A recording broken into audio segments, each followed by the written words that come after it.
오늘 함께 보실 말씀 신명기 19장입니다. 신명기 19장 1절에서 10절까지의 말씀입니다. 구약 291페이지에 있습니다.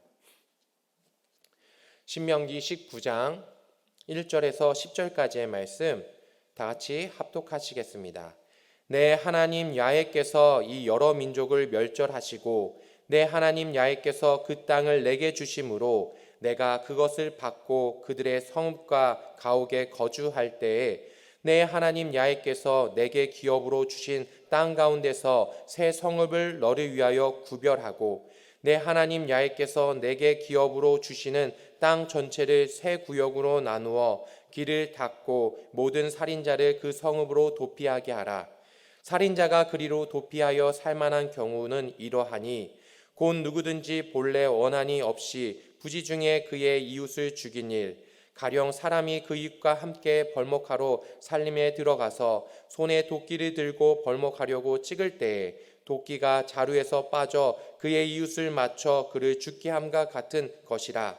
이런 사람은 그 성읍 중 하나로 도피하여 생명을 보존할 것이니라. 그 사람이 그에게 본래 원한이 없으니 죽이기에 합당하지 아니하나 두렵건대 그 피를 보복하는 자의 마음이 복수심에 불타서 살인자를 뒤쫓는데 그 가는 길에 멀면 그를 따라잡아 죽일까 하노라. 그러므로 내가 내게 명령하기를 새 성읍을 너를 위하여 구별하라 하노라.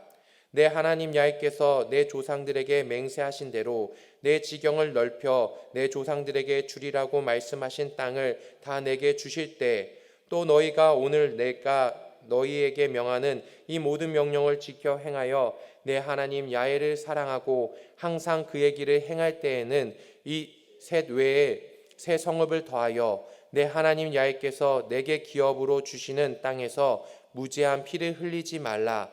이같이 하면 그의 피가 내게로 돌아가지 아니하리라. 아멘. 할렐루야, 반갑습니다. 저는 홍선준 목사입니다. 여러분 그 도피성이라는 거 아시죠? 도피성이 뭐 하는 곳이냐면 10절 말씀을 제가 다시 한번 읽어보면 내 하나님 야훼께서 내게 기업으로 주시는 땅에서 그러니까 이제 가나안 땅에 들어가서요. 가나안 땅에 들어가서 무죄한 피를 흘리지 말라. 그러니까 억울한 피를 흘리지 말라라고 말씀하셨어요. 우리가 살다 보면 억울한 일들이 엄청 많아요. 그렇죠? 제가 이제 43살밖에 되진 않았지만 벌써 억울한 일이 엄청 많아요. 자다가도 그 일이 생각나면 벌떡벌떡 깨는 그런 일들도 있습니다. 여러분들도 참 사시다 보면 저보다 인생의 선배님들이시고 다 억울한 일들이 참 많이 있었을 겁니다. 그렇죠? 근데 이 억울한 일들이 많이 있는데 오늘 이 도피성에 가는 이유가 뭐냐면 그 억울한 것들에 대해서 내가 어떤 변론도 하지 못하고 나조차도 죽음을 당할 수 있는 상황이 되니까 그리로 피하라는 것이에요. 억울한 일을 당하지 말아라. 자, 억울한 일이 뭐냐면 우선은 오늘 본문에 나와 있는 그 예화를 보면은 4절 말씀을 제가 읽어볼게요. 살인자가 그리로 도피하여 살만한 경우는 이러하니라. 도피성에 가는 사람은 억울한 일을 당한 사람이 가는 건데 어떤 사람이냐면 살인자예요. 본인이 원해서 살인한 게 아니라 그냥 우연히 갑작스럽게 의도치 않게 일어난 살인에 대한 그 살인을 이야기하는데요. 이어서 읽어보겠습니다. 곧 누구든지 본래 원한이 없이 어떤 사람을 미워하는 일은 없었어요. 싫어하거나 미워하는 일은 없는데 부지 중에 의도적이지 않게 그의 이웃을 죽인 일. 그러니까 이제 가해자 피해자라고 이렇게 얘기해 볼게요. 5절에 가령 사람이 그 이웃과 함께 벌목하려고 삼림에 들어가서 손에 도끼를 들고 벌목하려고 찍을 때 이제 가해자가 이제 나무를 벨라고 도끼질을 하려고 하는데 스윙을 하는데 이 도끼가 어떻게 됐냐면 도끼가 자루에서 빠져서 그 이웃을 맞춘 거예요. 그래서 그 이웃이 죽어버린 거예요. 그러니까 가해자가 도끼질을 하려고 하는데 이렇게 하는데 이 도끼가 자루에서 빠져서 휙휙휙 날아서 피해자의 몸에 맞은 거죠. 근데 너무 잘 맞아서 피해자가 죽어버린 거죠. 이게 좀 억울하잖아요, 그렇죠? 의도치 않게 어떻게 보면 그 업무상으로 나타난 일이잖아요. 의도치 않게 사고가 나서 사람이 죽었어요. 그러면 어떻게 해야 합니까? 어떻게 하죠?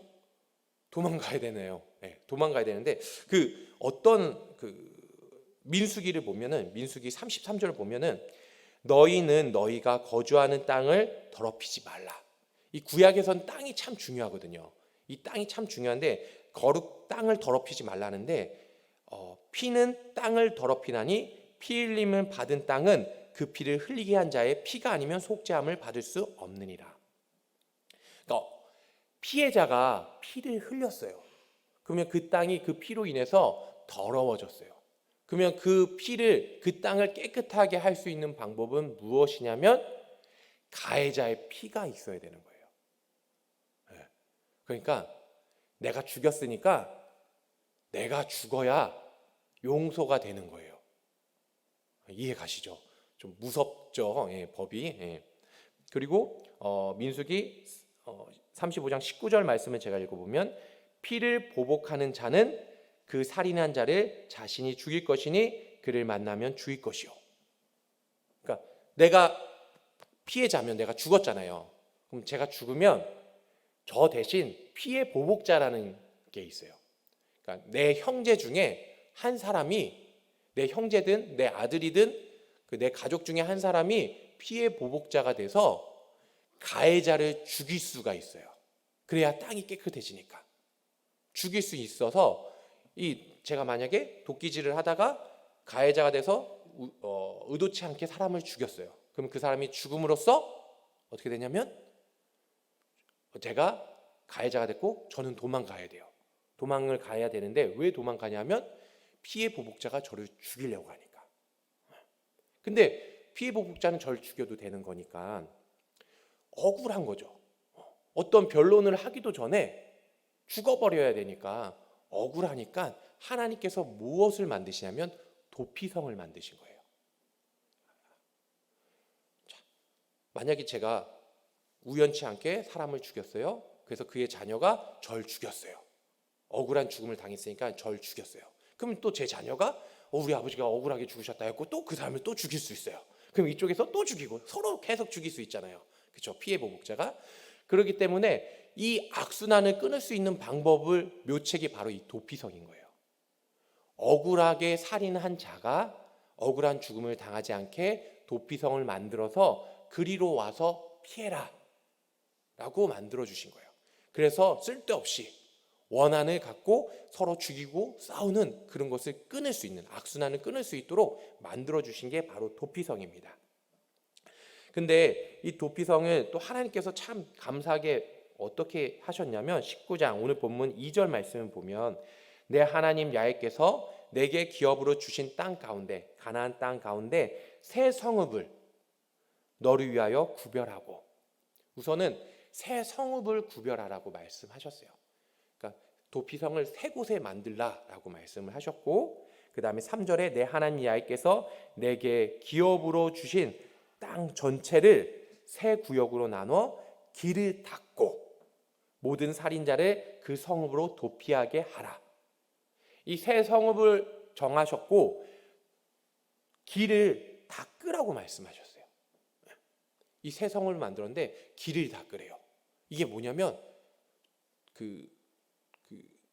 억울하게 의도치 않게 살인한 그 사람이 도피성으로 빨리 도망할 수 있도록, 피해 보복자가 따라와서 그 사람을 죽이기 전에 빨리 도피성으로 도망갈 수 있도록 길을 닦아놓는 거예요. 그러니까 어떻게 보면 도피성은 큰 길 옆에 있겠죠. 그 도피성으로 가라. 그래서 쓸데없이 죽음을 당하지 말라라고 하나님께서 이렇게 베풀어 주신 거죠. 그래서 도피성에 다 거하고 있으면 이제 8절 말씀 보면 내 하나님 야훼께서 내 조상들에게 맹세하신 대로 내 지경을 넓혀 지경을 넓혀서 완벽하게 이제 가나안 땅을 정착했을 때 세 성읍이었는데 3개 성읍을 더 더해서 6개의 도피성을 만들어라 라고 말씀을 하십니다. 그러면 이제 도피성에 가면 어떤 일이 할 수 있냐면, 여호수아서 20장을 보면 여기도 도피성에 대한 말씀이에요. 20장 4절 말씀을 제가 읽어보면, 이 성읍들 중에 하나에 도피하는 자는, 도피성에 이제 도피한 사람은 그 성읍에 들어가는 문 어귀에 서서 그 성읍의 장로들의 귀에 자기의 사건을 말할 것이요. 그러니까 자신의 억울함을, 내가 그 사람을 미워하지도 않았고 내가 의도적으로 죽인 것도 아니고 그냥 일하다가 어떻게 하다 보니까 도끼가 날아와서 그 사람이 죽었습니다 라고 자신의 그 문제, 그 사건에 대해서 변론할 수 있는 시간을 주는 거예요. 전과 같았으면 어떻게 했냐면 죽였어? 그냥 바로 죽였는데, 그러지 않고 자신이 이 억울함에 대해서 변론할 수 있는 기회를 준 거예요.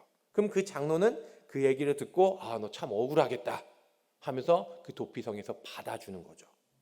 그리고 계속 읽어보면, 그들은 그를 성읍에 받아들여 한 곳을 주어 자기들 중에 거주하게 하고, 한 곳을 주어 거주할 수 있게 해주신다고 합니다. 그 도피성에 머무를 수 있는 곳을 주는 거죠. 그래서 여기서 야 먹고 살아라 하고 이렇게 도피성에 자리를 내줍니다. 그리고 5절에 피해 보복자가 그의 뒤를 따라온다 할지라도 그들은 그 살인자를 그의 손에 내주지 말지니, 아무리 피해 보복자가 따라와서 죽이려고 해도 절대 그들에게 그 살인자를 내어주지 말라라고 기록이 되어 있습니다. 이런 식으로 하나님께서는 은혜를 베풀어 주신 거예요. 억울한 그 사람들을 들어주시고 그들의 목숨을 지켜주시고, 억울한 또다시 살인이 일어나지 않도록 주님께서 지켜주시는데, 그 기간이 얼마나 되냐면 6절에 살인자는 회중 앞에 서서 재판을 받기까지, 재판도 없이 죽어가는 그 억울한 죽음을 막기 위해서 변론할 수 있는 기회를 주고 재판을 받을 수 있는 기회를 하나님께서 주시고요. 또는 그 당시 대제사장이 죽기까지 그 성읍에 거주하다가, 대제사장이 죽을 때까지 그 도피성에 머무를 수 있는 것이죠. 그러니까 아무리 그 피해 보복자가 따라와도 그 사람을 건들 수가 없는 거예요. 그리고 그 사람은 도피성에서 나올 수가 없어요. 나오면 피해 보복자가 죽일 수 있으니까. 도피성이 계속 있고 대제사장이 죽을 때까지 그 도피성에 있다가 대제사장이 죽으면 이 사람은 이제 아예 죄가 없는 거예요. 그래서 피해 보복자가 죽이면 안 되는 거예요. 손대면 안 되는 거예요. 그렇게 하나님께서 도피성을 만들어 주셨습니다. 이 도피성의 의미가 갖고 있는 게 무엇이냐면 사면의 기회를 주는 거예요. 내가 잘못을 했을 때, 내가 죄를 졌을 때, 근데 이 죄가 억울하게 어쩔 수 없이 일어난 거라면 그거에 대해서 하나님께서 변론할 수 있는 기회를 주고, 그리고 그거에 대한 죄에 대해서 사면을 받을 수 있는 기회를 주신 거죠. 그리고 두 번째 의미는 뭐냐면, 이게 대제사장이 죽을 때까지 도피성에 갇혀 있어야 되는 거잖아요. 그 도피성에서 뭘 하냐면 이제 제사장을 돕거나 성소에서 이제 봉사하는 일을 맡거든요. 그러니까 삶이 그냥 봉사하는 삶을 살아가는 거예요. 그 도피성에서 갇혀서 살아가고 대제사장이 죽을 때까지 살아가는데, 이게 어떻게 보면 그 가해자에 대한 벌인 거죠. 아무리 억울하게 의도치 않게 사람을 죽였다고 하지만 어쨌든 저쨌든 잘못은 한 건 맞잖아요. 근데 제가 죽음까지 당할 정도의 잘못은 아니지만 내가 잘못을 한 거니까, 그러면 대제사장이 죽을 때까지, 대제사장이 살아있는 동안 너는 이곳에서 떠나지 말고 이곳에 있어서 제사장을 돕고 성소에서 나와 봉사를 하는, 어떻게 보면 감옥과 같은 거죠. 억류돼서 봉사할 수 있는, 그 죄에 대해 대가를 치를 수 있는 그런 벌을 준 거죠. 어떻게 보면 되게 합리적인 겁니다. 우리도 살인을 의도치 않게 했을 때, 그러면 우리도 이제 법정에 서가지고 이제 감옥에 가게 되는데 그거하고 좀 비슷한 거죠. 하여튼 그렇고요. 세 번째는 뭐냐면 이 사람이 도피성에 들어갔어요. 살인을 하고 도피성에 들어갔을 때 장로가 그 이야기를 듣고 그래 너 도피성에 있어라 라고 하면서 받아주잖아요. 받아주고 뭘 해요? 살 수 있는 것을 내어줍니다. 그리고 일할 거리를 줍니다. 그리고 지켜주죠. 억울한 죽음을 당하지 않을 수 있도록 일거리를 줍니다. 그게 뭐냐면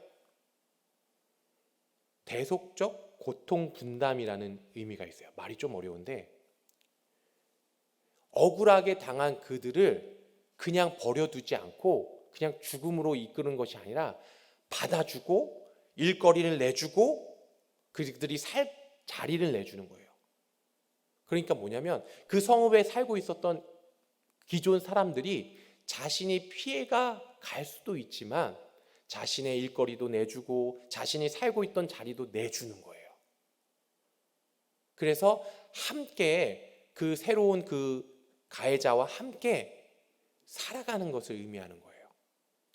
아무리 이 사람이 죄를 졌지만 나쁜 짓을 한 건 알지만 어쨌든 결과적으로는 살인을 하게 됐지만 그게 같이 살고 있는 그 성읍의 사람들이 그 고통을 분담해서 책임을 지는 거죠. 아이고 너 억울한 일 당했구나. 아유 힘들구나. 그래 같이 살자. 같이 잘 해보자. 자 여기 우리가 살던 집인데 여기 방 내줄 테니까 여기서 살면서 함께 잘 지내보자. 먹을 것도 주고 내가 이런 일을 했었는데 너도 같이 일을 해볼래? 그러면서 같이 일도 하고 자기의 삶을 좀 내주는 거죠. 억울한 피해를 본 그 사람을 그 공동체가 함께 그 고통을 분담을 하는 그 역할을 해주는 거죠. 저도 여러 가지 억울한 일을 당해봤지만 어떨 때는 제 상황에서 변론할 기회조차 받지 못할 기회가 많이 있었습니다. 그리고 너무나 억울해서 잠이 진짜로 안 오더라고요. 왜 이런 걸 나한테. 더 억울한 건 뭐냐면 이게 교회에서 있었던 일이에요. 어떤 일이라고 제가 자세하게 얘기를 할 수 없지만 우리 교회가 아니라 다른 교회에서 억울한 일을 당했는데 그거에 대해서 변론할 기회도 없었고 근데 어느 누구도 저를 도와줄 수 없는 상황이었던 거죠. 중요한 건 뭐냐? 우리가 이런 도피성과 같은 역할을 해줘야 돼요. 억울한 피해를 보는 사람, 억울하게 죽을 수밖에 없는 사람들을 보고선 아이고 너 고통스럽네, 아이고 고생한다, 그래 너 빠이빠이 잘 죽어라 이런 것이 아니라 도피성처럼 그를 받아주고 그의 잘못된 것을 들어주고 그 마음을 위로해주고 그가 살 수 있도록 그 길을 내주고 살 수 있는 곳을 내주고 함께 일하면서 함께 끌고 가야 되는 거죠. 나만 잘 살고 나만 잘 먹고 사는 것이 아니라 우리가 함께 도피성이 돼주고 함께 길을 걸어가 줄 수 있는 그리고 그 힘들어하고 억울한 일을 당한 사람을 위로해주고 살 수 있도록 도와주는 역할을 우리가 해야 하는 것이죠. 그게 교회라고 봅니다. 나만 잘 사고 나만 즐겁고 나만 기쁘고 나만 은혜만 받는 것이 아니라 우리 모두가 함께 그 짐을 짊어지고 그리고 함께 기뻐하며 살아가는 것이 그게 바로 교회라고 생각합니다.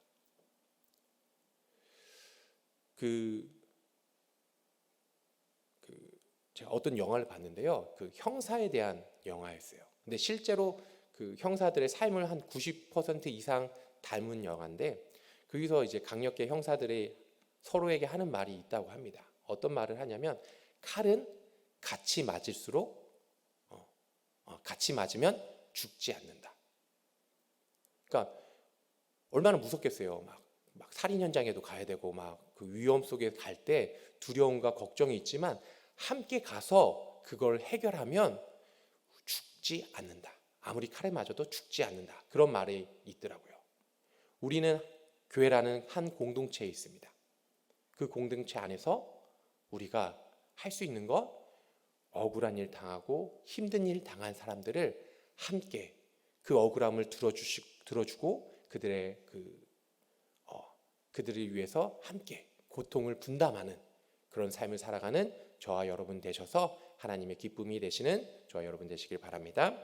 기도하겠습니다. 사랑과 은혜가 충만하신 하나님 감사합니다.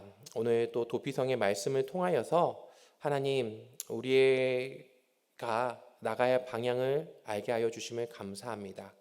억울함을 당한 자들의 그 음성을 듣는 우리들 되게 하여 주시고 그들이 또 이 땅 가운데서도 잘 살아갈 수 있도록 서로 도와주고 격려해주고 그들의 길을 열어주는 그런 역할을 감당하는 우리 모두가 될 수 있도록 도와주시옵소서.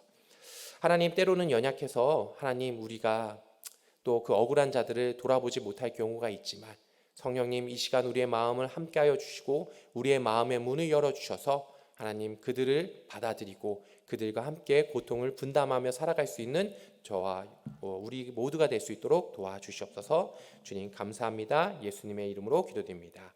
아멘.